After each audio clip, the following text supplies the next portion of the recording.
അതിർത്തികളിൽ സംഘർഷ സാഹചര്യങ്ങൾ നിലനിൽക്കുന്ന പശ്ചാത്തലത്തിൽ രാജ്യത്തിന് സുരക്ഷാ കവചമൊരുക്കാൻ പുതിയ വഴികൾ തേടുകയാണ് ഇന്ത്യ. അതിർത്തിയിലെ കനത്ത വെല്ലുവിളികൾക്കും ഭീകരവാദ വിരുദ്ധ പോരാട്ടങ്ങൾക്കും ഇനി പുത്തൻ തന്ത്രം പയറ്റാനാണ് പദ്ധതി. അതിർത്തിയിൽ പാകിസ്ഥാൻ ഉയർത്തുന്ന വെല്ലുവിളികൾക്കും മറുപടിയായി ഇനി ഇന്ത്യയുടെ റോബോട്ട് സൈന്യം എത്തുന്നു. മനുഷ്യ സൈനികർക്ക് പകരം ശത്രുക്കളെ നേരിടാൻ ശക്തിയുള്ള ഹ്യൂമനോയിഡ് റോബോട്ട് സൈന്യത്തെ തയ്യാറാക്കാനൊരുങ്ങുകയാണ് ഇന്ത്യ.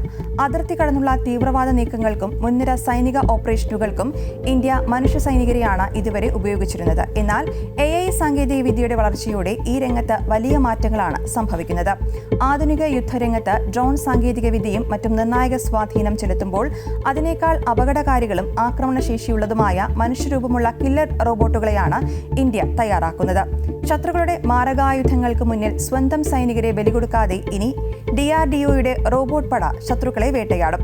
ഇതിനകം തന്നെ ഇന്ത്യൻ പ്രതിരോധ ഗവേഷണ സ്ഥാപനമായ DRDO ഇതിന്റെ പരീക്ഷണ രൂപങ്ങൾ വിജയകരമായി അവതരിപ്പിച്ചു കഴിഞ്ഞു.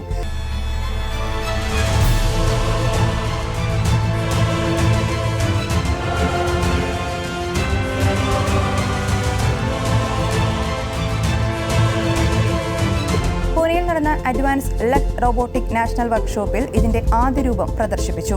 2050 പ്രതിരോധ മേഖലയിൽ വൻ മുന്നേറ്റമാണ് ഇന്ത്യ ലക്ഷ്യമിടുന്നത്. മനുഷ്യ സൈനികരും അത്യാധുനിക റോബോട്ടുകളും ഒരുമിച്ച് പോരാടുന്ന ഹ്യൂമൻ മെഷീൻ ടീമിംഗ് അഥവാ HMT എന്ന ആശയമാണ് ഇത് നടപ്പാക്കുന്നത്.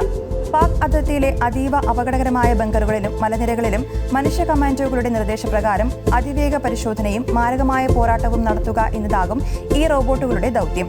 പാക് അതിർത്തിയിലെ കൊടുംകാടുകൾ, കുത്തനെയുള്ള പർവ്വതനിരകൾ, തന്ത്രപ്രധാനമായ നഗരപ്രദേശങ്ങൾ എന്നിവയിലൂടെ സാധാരണ വീലുകളും മറ്റുമുള്ള റോബോട്ടുകൾക്ക് സഞ്ചരിക്കാൻ പ്രയാസമാണ്.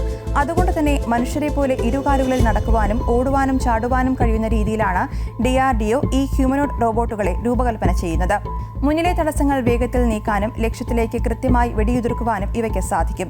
ഈ റോബോട്ടുകൾ കളം നിറയുന്നതോടെ ഭീകരവിരുദ്ധ ഓപ്പറേഷനുകളിൽ നമ്മുടെ ധീര സൈനികരുടെ ജീവൻ നഷ്ടപ്പെടുത്താതെ സംരക്ഷിക്കുവാൻ സാധിക്കുമെന്നതാണ് വലിയ നേട്ടം. DRDOയുടെ പൂനെയിലെ റിസർച്ച് ആൻഡ് ഡെവലപ്മെന്റ് എസ്റ്റാബ്ലിഷ്മെന്റ് ലാബിൽ അതീവ രഹസ്യമായാണ് ഇവയുടെ വികസന പ്രവർത്തനങ്ങൾ നടക്കുന്നത്. എത്ര കടുത്ത ആക്രമണമുണ്ടായാലും തകരാത്ത പ്രതിരോധ കവചമായി ഇവയെ മാറ്റുക എന്നതാണ് ലക്ഷ്യം. അത്യാധുനിക സംവിധാനങ്ങൾ ഉപയോഗിച്ചാണ് റോബോട്ടുകൾ പ്രവർത്തിക്കുക. റോബോട്ടിന്റെ സ്ഥാനവും ചലനവും നിരീക്ഷിക്കാൻ എക്സ്റോസെപ്റ്റീവ് സെൻസറുകളും ഇതിലുണ്ട്. ഏത് അജ്ഞാത മേഖലയിലും ശത്രുവിന് മുന്നിൽ ഡിജിറ്റൽ മാപ്പ് തയ്യാറാക്കി മുന്നേറാൻ സഹായിക്കുന്ന സ്ലാം സാങ്കേതിക വിദ്യയും ഇതിന്റെ പ്രത്യേകതയാണ്.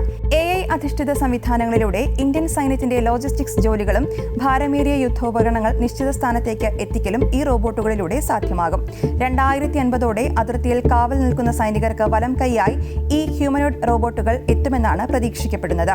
പാകിസ്ഥാന്റെ ഭാഗത്തു നിന്നുണ്ടാകുന്ന ഏത് പ്രകോപനത്തിനും അതിവേഗത്തിൽ മാരകമായ തിരിച്ചടി നൽകാൻ ഈ റോബോട്ട് സൈന്യത്തിന് സാധിക്കുമെന്നാണ് വിലയിരുത്തൽ. ശത്രുക്കളുടെ താവളങ്ങൾ തകർക്കാൻ ഇവയ്ക്ക് മിനിറ്റുകൾ മാത്രം മതിയാകും. ആയുധങ്ങൾക്കും പ്രതിരോധ സാങ്കേതിക വിദ്യകൾക്കുമായി വിദേശ രാജ്യങ്ങളെ ആശ്രയിച്ചിരുന്ന ഇന്ത്യ ഇന്ന് സ്വന്തം പ്രതിരോധ കരുത്തിൽ ലോകരാജ്യങ്ങളെ അത്ഭുതപ്പെടുത്തുകയാണ്.